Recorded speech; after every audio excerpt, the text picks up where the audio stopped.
হনুমানের শক্তির উৎস কোথায়, বা হনুমানের শক্তির আসল উৎস কি?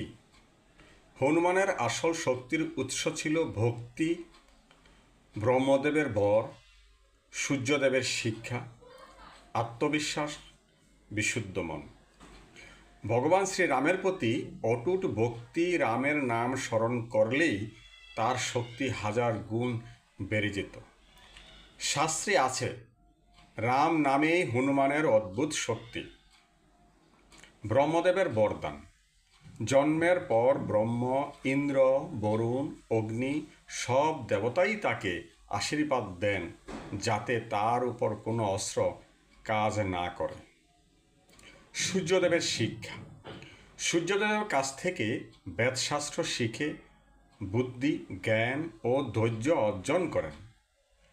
সূর্যদেব তাকে অসীম তেজ দান করেন। নিজস্ব আত্মশক্তি। হনুমান জন্ম থেকেই অংশত শিবের অবতার, তাই তার মধ্যে স্বাভাবিক দেবশক্তি ছিল। শুদ্ধ মন ও নিঃস্বার্থ সেবা। কোনো অহংকার নেই, শুধু সেবা। এই মানবিক পবিত্রতাই তাকে করে তোলে অজেয়।